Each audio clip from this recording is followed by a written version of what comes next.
കാലത്തിനനുസൃതമായി കൃഷിരീതികളിൽ മാറ്റം വരുത്തിക്കൊണ്ട് വ്യത്യസ്തനായ ഒരു കർഷകനാണ് മലയോര കർഷകനായ ജോർജ്.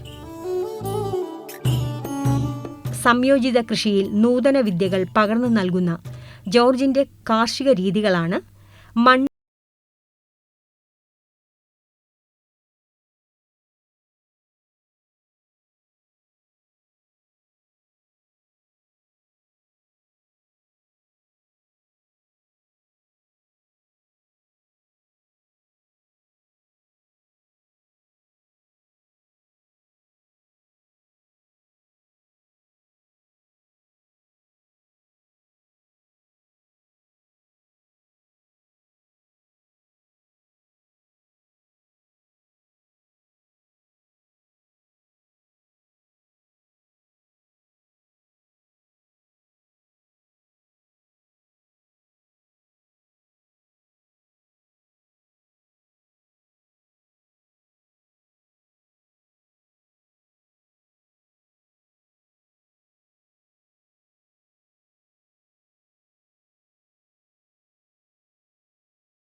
വരുത്തുന്നു.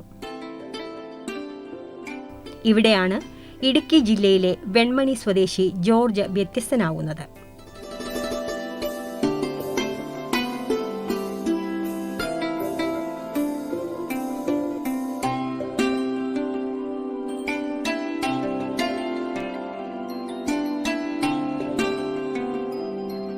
വൃക്ഷങ്ങളിൽ കുരുമുളക് പടർത്തിക്കൊണ്ടുള്ള കൃഷിരീതിയായിരുന്നു പണ്ടുണ്ടായിരുന്നത്. 20 മീറ്റർ നീളത്തിൽ വരെ കുരുമുളക് വള്ളികൾ പടർന്നു കയറും.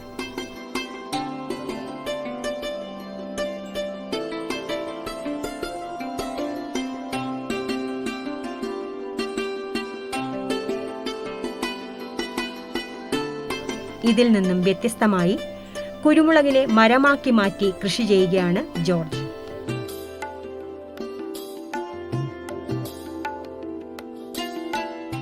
മനുഷ്യൻ്റെ കൂടുതലുണ്ടാക്കാനുള്ള അത്യാഗ്രഹം, ആ അത്യാർത്തിയുടെ പരിണത ഫലം, ചുരുക്കം പറഞ്ഞു കഴിഞ്ഞാൽ ചൂഷണം എന്ന് പറയാൻ കൂടുതൽ ഉണ്ടാക്കി കൂടുതൽ ലാഭകരമാക്കാൻ വേണ്ടിയിട്ടുള്ള ആ മനുഷ്യൻ്റെ ആവേശം അവൻ അധിവസിക്കുന്നതായിരിക്കുന്ന ഈ ജില്ലയെ താറുമാറാക്കി കളഞ്ഞു. അപ്പോൾ കുരുമുളകെല്ലാം പോയ പശ്ചാത്തലത്തിലാണ് ഇവിടെ പോകാതെ നിന്ന 1-2 ഇനം കുരുമുളക് എൻ്റെ ഈ കൃഷിയിടത്തിലുണ്ടായിരുന്ന അതിനെയാണ് ഞാൻ വികസിപ്പിച്ച് ഏറ്റവും പുതിയ കണ്ടെത്തലിൻ്റെ ആരംഭം അങ്ങനെയാണ്.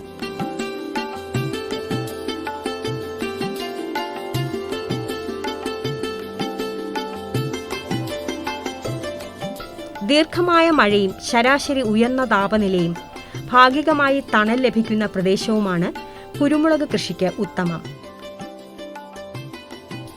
എന്നാൽ ഇത്തരം സാഹചര്യം ഒന്നും ഇല്ലാതെ തന്നെ കുരുമുളക് കൃഷി ചെയ്യാനാകുമെന്ന് ജോർജ് തെളിയിച്ചിരിക്കുന്നു.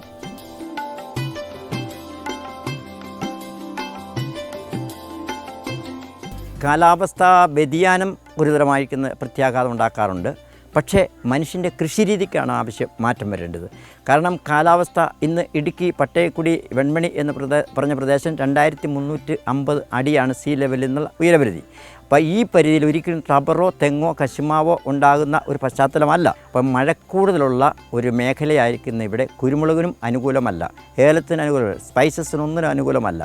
പക്ഷേ ഇവിടെ വളരെ സിസ്റ്റമാറ്റിക്കായിട്ടെന്ന് പറഞ്ഞാൽ വളരെ അധ്വാനത്തോടുകൂടി ചെയ്തിരിക്കുന്ന ഒരു കൃഷിയായിരിക്കുന്നത് കൊണ്ട് കുരുമുളകിനെ ഞാൻ നിലനിർത്തി തന്നെയല്ല പുതിയൊരു വെറൈറ്റിയോടെ കണ്ടെത്തിയപ്പോൾ പണ്ട് നേരത്തെ മുന്തിയ ഇനങ്ങളെല്ലാം കരിമണ്ടയാണ് ഏറ്റവും കൂടുതൽ പോയത്. പന്നിയൂറുകൊണ്ട് അതുപോലെ തന്നെ പോയിക്കൊണ്ടിരിക്കുകയാണ്. പക്ഷേ ഇപ്പോഴത്തെ ഈ ഇനങ്ങൾ ഇന്ന് നിലനിൽക്കുന്നുണ്ട്, നന്നായി ഫലം തന്നുകൊണ്ടിരിക്കുന്നു എന്നുള്ള എടുത്തു പറയാനായിട്ട് കഴിയും.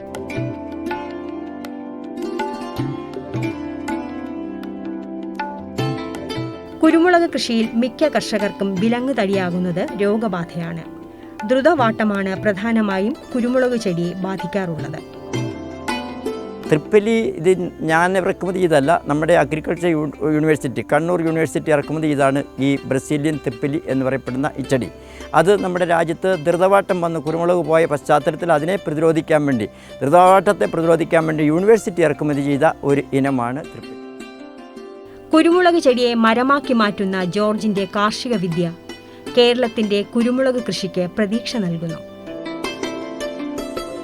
വായുവിൽ നിന്ന് തന്നെ, അന്തരീക്ഷ വായുവിൽ നിന്ന് തന്നെ ചീക്കലുണ്ടായിട്ട് അങ്ങനെ പോകുന്നൊരു പ്രവണതയുള്ളതുകൊണ്ട് ഈ ഗ്രാഫ്റ്റിംഗ് മെത്തേഡ് ഇവിടെ അത്ര പ്രയോജനമില്ലാതെ ആയിത്തീർന്ന പശ്ചാത്തലത്തിലാണ് ഞാനിങ്ങനെ ഈ പുതിയ രീതിയിലുള്ള കുരുമുളക്, പുളിയമ്മാക്കലെ കുരുമുളക് മരം അല്ലെങ്കിൽ ജോർജിയൻ കുരുമുളക് കൃഷി രീതി എന്ന് പറയുക, ഇടതൂർന്ന റബ്ബർ തോട്ടങ്ങളിലും ചോലയ്ക്കുള്ളിലും ചതുപ്പ് നിലങ്ങളിലും ഈ ചെടിയെ, ഈ ബ്രസീലിയൻ തിപ്പിലിയെ, ഈ സിയോൻ മുണ്ടി എന്ന് പറയപ്പെടുന്ന ഈ വെറൈറ്റി കുരുമുളക് ചെയ്ത് വിജയിപ്പിക്കാം എന്ന് ഞാൻ കണ്ടെത്തിയതിൻ്റെ.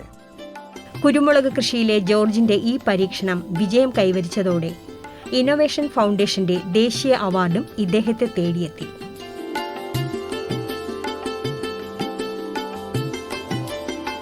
പരമ്പരാഗത കുരുമുളക് കൃഷിരീതിയും ജോർജ് പിന്തുടരുന്നുണ്ട്.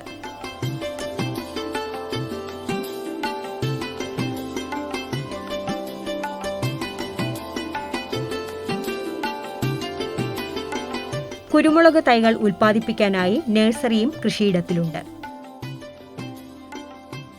ഫെബ്രുവരി, മാർച്ച് മാസങ്ങളാണ് കുരുമുളക് പാകേണ്ടതിന് ഉത്തമ സമയം. മാതൃസസ്യത്തിൽ നിന്നെടുത്ത വള്ളിയുടെ നടുഭാഗത്തെ 2 മുട്ടുകളോട് കൂടിയ കഷ്ണമാണ് നടാൻ തിരഞ്ഞെടുക്കുന്നത്. പുറമേയുള്ള കർഷകർക്കും കുരുമുളക് തൈകൾ നൽകുന്നുണ്ട് ഈ കർഷകൻ. കുരുമുളക് തൈകൾ നട്ട് 3-ാം വർഷം മുതൽ വിളവെടുക്കാം. നവംബർ മുതൽ ഫെബ്രുവരി വരെയാണ് വിളവെടുക്കുന്നത്.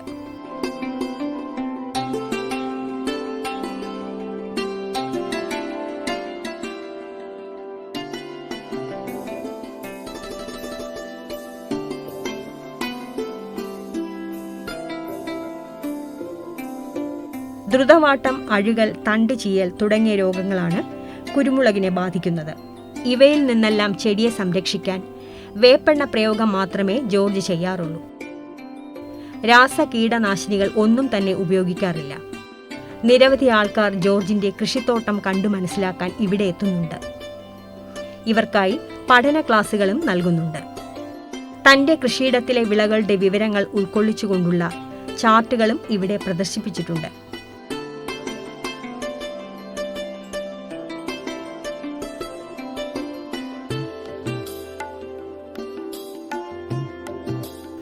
ഈ കർഷകന്റെ വിജയത്തിന് പിന്നിൽ കുടുംബത്തിന്റെ പൂർണ്ണ പിന്തുണയുമുണ്ട്.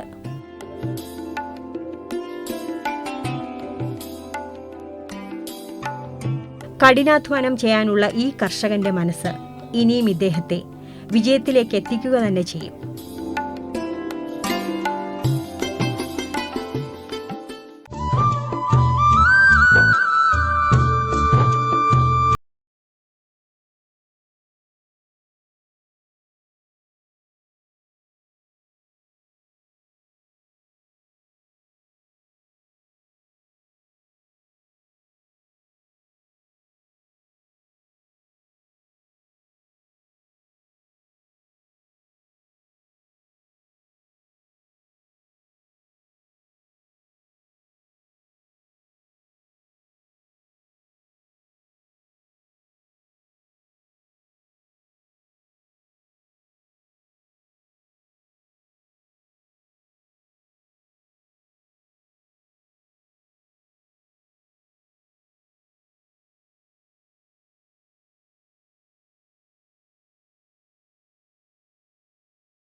എൻ്റെ വീടുമായിട്ട് ഒത്തിരി അകലമില്ലായിരുന്നു. എൻ്റെ വീട്ടിലെ കാര്യവും തോട്ടത്തിലെ കാര്യവും ഒരേ സമയം എനിക്ക് മാനേജ് ചെയ്യാൻ സാധിക്കുമായിരുന്നു.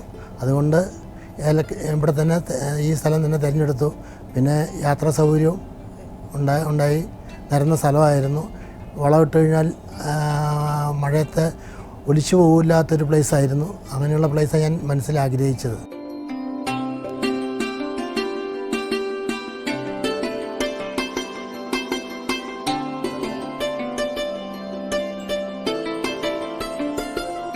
പതിനഞ്ച് മുതൽ 25 ഡിഗ്രി സെൽഷ്യസ് വരെയുള്ള ഊഷ്മാവ് ഏലത്തിന്റെ വളർച്ചയ്ക്ക് ആവശ്യമാണ്.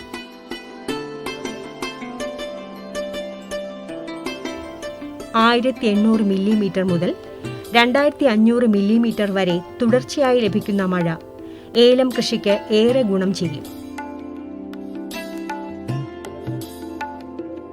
വിത്തിൽ നിന്ന് വരുമ്പോൾ പരാഗണം നടന്ന പല പോളിനേഷൻ നടന്നു വരുമ്പോൾ മാതൃവൃക്ഷത്തിൻ്റെ മാതൃചെടിയുടെ അതേ ഗുണം കിട്ടാറില്ല. അതുകൊണ്ട് ചിമ്പ് പിരിച്ച് അതിൽ നിന്നുണ്ടാകുന്ന കുഞ്ഞ് പിരിച്ചു വെച്ചാണ് പുതിയ കൃഷി രീതി ഇപ്പോൾ അവലംബിച്ചിരിക്കുന്നത്. അതുകൊണ്ട് ആ മാതൃചെടിയുടെ അതേ ഗുണം നമ്മളുടെ നട്ടുപിടിപ്പിക്കുന്ന ചെടികൾക്കും ഉണ്ടാകാറുണ്ട്. കുഴിയെടുത്താണ് ഏലം തൈകൾ നടുന്നത്. 2 അടി അകലത്തിലും 1.5 അടി ആഴത്തിലും കുഴിയെടുത്ത് കമ്പോസ്റ്റ് വളം അടിവളമായി ഇട്ടാണ് തൈകൾ നടുന്നത്. പിന്നീട് വളർച്ചാ ഘട്ടങ്ങളിൽ ആവശ്യമായ വളങ്ങൾ നൽകുന്നു. അല്പം മണ്ണിര കമ്പോസ്റ്റ് വളം ഇട്ടാണ് ഞാൻ നടാറുള്ളത്. അതിനുശേഷം ഒരു 2 മാസം കഴിയുമ്പോഴത്തേനും ഒരു 1/2 കിലോ വെച്ച് സെറാമിൽ ഉപയോഗിക്കാറുണ്ട്. പിന്നീട് പിന്നെ ഒരു 3-4 മാസം കഴിയുമ്പോഴത്തേക്കും മറ്റേ ജൈവവളങ്ങൾ കാലിവളവും ആട്ടുംകാട്ടും ഉപയോഗിക്കുന്നു. അങ്ങനെ പല പ്രാവശ്യം ആണ്ടിലൊരു 2 പ്രാവശ്യം ജൈവവളവും 2-3 പ്രാവശ്യം രാസവള പ്രയോഗവും നടത്താറുണ്ട്. മഴക്കാലത്തുള്ള വളപ്രയോഗങ്ങൾ ഈ കൃഷിയിടത്തിൽ ഒഴിവാക്കിയിരിക്കുന്നു. മഴക്കാലത്ത് ചെയ്യാതെ വേനൽക്കാലത്ത് ജൈവവള പ്രയോഗം ചെയ്തു. അതിന്ന് ഞാൻ എൻ്റെ മനസ്സിൽ രൂപം കൊണ്ട കാര്യം, മഴക്കാലത്താകുമ്പോൾ കൂടുതൽ ലേബർ ചാർജ്, ജൈവവളം എത്തിക്കാൻ ലേബർ ചാർജും, വേനൽക്കാലത്താണെങ്കിൽ ആ ജൈവവളം ഉണങ്ങിക്കിടക്കും.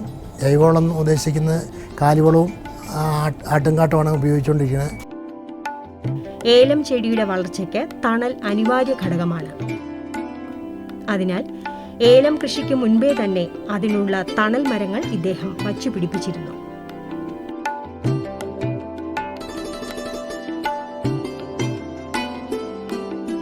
പ്ലാവാണ് തണൽ മരമായി വളർത്തിയിരിക്കുന്നത്.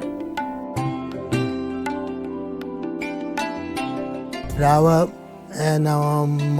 മഴക്കാലത്ത് പ്ലാവിൻ്റെ ഇല പൊഴിക്കുകയും വേനൽക്കാലത്ത് നല്ല രീതിയിൽ തളിർക്കുകയും ചെയ്യുന്ന ഒരു മരമാണ് പ്ലാവ്. അതുമാത്രമല്ല, മഴക്കാലത്ത് ഏലത്തിന് ഷേഡിൻ്റെ ആവശ്യമില്ല. വേനൽക്കാലത്ത് മാത്രമേ ഷേഡിൻ്റെ ആവശ്യമുള്ളൂ. അതുകൊണ്ട് തോട്ടത്തിൽ അത് പ്ലാവാണ് അനുയോജ്യമാണെന്ന് എനിക്ക് തോന്നിയതിൻ്റെ പേരിൽ പ്ലാവ് നട്ടു വളർത്തി സംരക്ഷിച്ച് ഏലകൃഷി ചെയ്യുന്നു.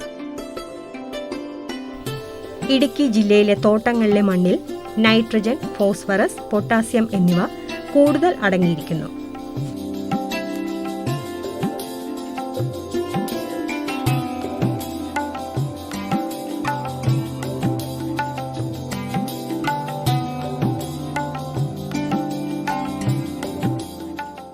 സ്ഥലം നന്നായിട്ട് ഇളക്കി മണ്ണ് ഉറപ്പുള്ള സ്ഥലമായിരുന്നു. അതുകൊണ്ട് തുടക്കത്തിൽ തന്നെ നല്ല രീതിയിൽ മണ്ണിളക്കി JCB ഉപയോഗിച്ച് മണ്ണിളക്കി ഏലം കൃഷി ചെയ്യുകയാണ് ചെയ്തത്. അതുകൊണ്ട് നട്ട ഏലത്തും പെട്ടെന്ന് അതിന് വേരുകൾ മണ്ണിൽ പാസ് ചെയ്യാനും നല്ല രീതിയിൽ വളരാനും സാധിച്ചിട്ടുണ്ട്. ജലസേചനം കൂടുതൽ ആവശ്യമുള്ള ഒരു കൃഷിയാണ് ഏലം. മണ്ണിൽ ഈർപ്പം നിലനിർത്തേണ്ടതും അത്യാവശ്യമാണ്. മണ്ണ് ഇളക്കിക്കൊടുത്തുകൊണ്ട് മണ്ണിൽ ഈർപ്പവും വായുസഞ്ചാരവും ലഭ്യമാക്കുന്നു ഇവിടെ. മരുന്നടിക്കുന്നതിന് അതും മെഷീനാണ് ഉപയോഗിക്കുന്നത്. എൻ്റെ ഈ സ്ഥലത്ത് 30 ഏക്കറും എൻ്റെ തോട്ടത്തിലുള്ള വീട്ടിൽ വെച്ച് തന്നെ മരുന്ന് കൂട്ടി അടിച്ചുവിടാനുള്ള സംവിധാനമുണ്ട്. പൈപ്പ് വഴി തോട്ടത്തിൽ എല്ലായിടത്തും മരുന്ന് എത്തും. അതിൽ ഹോസ് ഘടിപ്പിച്ച് ഒരേ ടൈമിൽ 10-12 പേർക്ക് ഒരേ സമയം മരുന്ന് അടിക്കാൻ സാധിക്കും. ഇത് അല്ലാതെ പല സ്ഥലത്ത് വെച്ച് കൂട്ടി മരുന്നടിക്കുമ്പോൾ ഒത്തിരി ലേബർ കോസ്റ്റുകളും ഉണ്ടാവും. ഇത് ലേബർ കോസ്റ്റും സമയനഷ്ടവും ഉണ്ടാകാറുണ്ട്. ഇത് ഒരേ സ്പോട്ടിൽ വെച്ച് ഒരു സ്പോട്ടിൽ വെച്ച് കൂട്ടുന്നതിൻ്റെ പേരിൽ ലേബർ കോസ്റ്റും സമയലാഭവും. അതുപോലെ തന്നെ ഈ മഴക്കാലങ്ങളിൽ മരുന്നടിക്കാൻ കിട്ടുന്ന ടൈമുകൾ വളരെ കുറവാണ്. അനുകൂലമായ കാലാവസ്ഥ വളരെ കുറവാണ്. ആ കിട്ടുന്ന കാലാവസ്ഥയിൽ നമുക്ക് പെട്ടെന്ന് നമ്മുടെ ചെടികൾക്ക് മരുന്നടിക്കാൻ സാധിക്കും. ഏലം തൈനട്ട് 1-2 വർഷമാകുമ്പോൾ പൂവിട്ടു തുടങ്ങും. 6 മുതൽ 8 മാസം വരെ പൂവിടൽ തുടരാറുണ്ട്.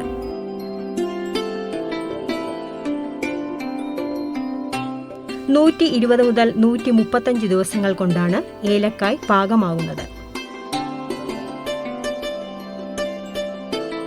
നല്ല രീതിയിൽ സംരക്ഷിക്കുകയാണെങ്കിൽ 1 വർഷത്തിനുള്ളിൽ നമുക്ക് ചെറിയ രീതിയിലുള്ള ആദായം കിട്ടും. 18 മാസത്തിനും നല്ല രീതിയിൽ നമുക്ക് കാഫലം കിട്ടും. 18 to 24 അങ്ങനെ 2 വർഷത്തിനുള്ളിൽ നല്ല കാഫലം കിട്ടും. പിന്നെ തുടർച്ചയായിട്ട് എല്ലാ വർഷവും നമ്മൾ പരിചരണം നല്ല രീതിയിലാണെങ്കിൽ തുടർച്ചയായിട്ട് കാഫലം ഉണ്ടാവും. ഒരു 12 കൊല്ലം 15 കൊല്ലം കുഴപ്പമില്ലാത്ത നല്ല രീതിയിലുള്ള കാഫലം കിട്ടും. ചെടിയുടെ വളർച്ചാ ഘട്ടങ്ങളിൽ പലവിധ രോഗങ്ങൾ ഏലം കർഷകർക്ക് വിനയായി മാറാറുണ്ട്. എന്നാൽ കൃത്യമായ കീടനാശിനി പ്രയോഗങ്ങളിലൂടെ തന്റെ തോട്ടത്തെ സംരക്ഷിക്കുന്നു ഈ കർഷകൻ.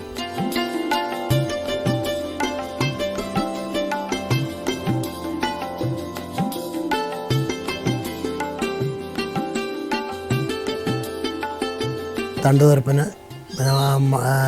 മഴക്കാലങ്ങളിൽ കുമിള്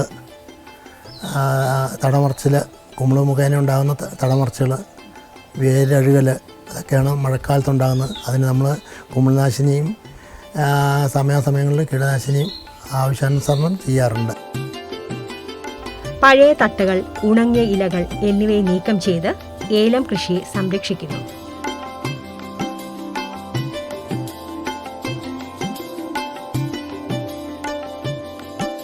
തോട്ടത്തിലെ സ്ത്രീ തൊഴിലാളികളാണ് ഈ ജോലികൾ നിർവഹിക്കുന്നത്.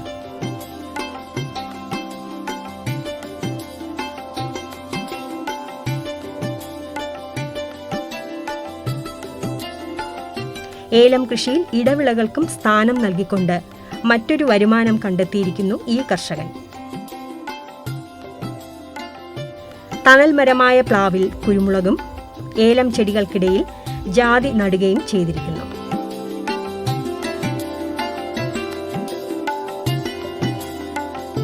ഒരു പകുതി പ്രായമാകുമ്പോഴത്തേനും ചക്ക നമുക്ക് വിൽക്കാൻ സാധിക്കും. അങ്ങനെ ആൾക്കാർ വിപണിയിൽ വിപണനം നടത്താൻ പറ്റാത്ത ഒരു അവസരം വന്നാൽ ആ ചെറുപ്പത്തിൽ തന്നെ ചെത്തി കളയാറുണ്ട്. പഴുത്ത് മൂപ്പെത്തിക്കഴിഞ്ഞാൽ ആ ചക്ക പഴുത്ത് ഏലത്തിൻ്റെ ഉള്ളിൽ വീഴുകയും അപ്പോൾ കാട്ടുമൃഗങ്ങൾ വന്ന് ഇത് തിന്നുന്ന സമയത്ത് ഏലം നശിപ്പിച്ച് കളയുകയും ചെയ്യാറുണ്ട്. അതുകൊണ്ട് വില കിട്ടുന്ന ഒരു അവസരമാണെങ്കിൽ ചക്ക നിലനിർത്തും, അല്ലെങ്കിൽ ചെറുപ്പത്തിൽ തന്നെ ചെത്തിക്കളയും. ഏലം കൃഷിക്ക് മാതൃകയാണ് മാത്യു എന്ന ഈ കർഷകൻ. തന്റേതായ രീതികളിലൂടെ, കൃത്യമായ പരിചരണ മുറകളിലൂടെ ഇന്ത്യയിൽ 1 ഏക്കറിൽ നിന്ന് ഏറ്റവും കൂടുതൽ ഏലക്കായ് ഉൽപ്പാദിപ്പിച്ച കർഷകനെന്ന അംഗീകാരവും സ്വന്തമാക്കി ഇദ്ദേഹം. അതിൽ നിന്ന് ഒരു 3 കൊല്ലം പ്രായമാകുമ്പോഴത്തേനും നമുക്ക് നല്ല രീതിയിൽ വിളവിലേക്ക് എത്തും. നല്ല രീതിയിൽ വിളവ് എനിക്ക് കിട്ടിയതിൻ്റെ പേരിൽ എനിക്ക് 2015-16 നാഷണൽ അവാർഡിന് അർഹനായി. 1 ഏക്കറിൽ നിന്ന് എനിക്ക് 3200 കിലോ ഉണക്കക്ക എനിക്ക് ലഭിച്ചു.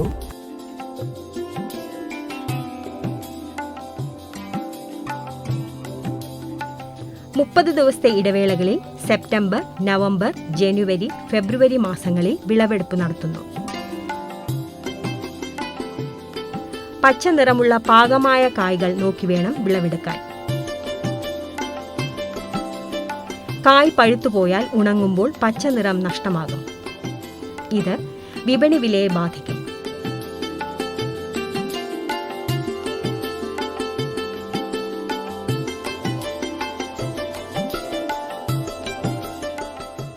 വിളവെടുത്ത ഏലക്കായ്കളിൽ മണ്ണും കീടനാശിനികളും ഉണ്ടാകാം.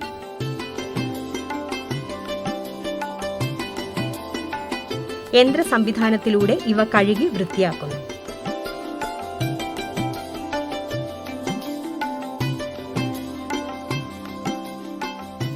വൃത്തിയാക്കിയ കായ്കൾ പിന്നീട് അടഞ്ഞ രീതിയിലുള്ള ഡ്രയർ മെഷീനിലേക്ക് എത്തിക്കുന്നു.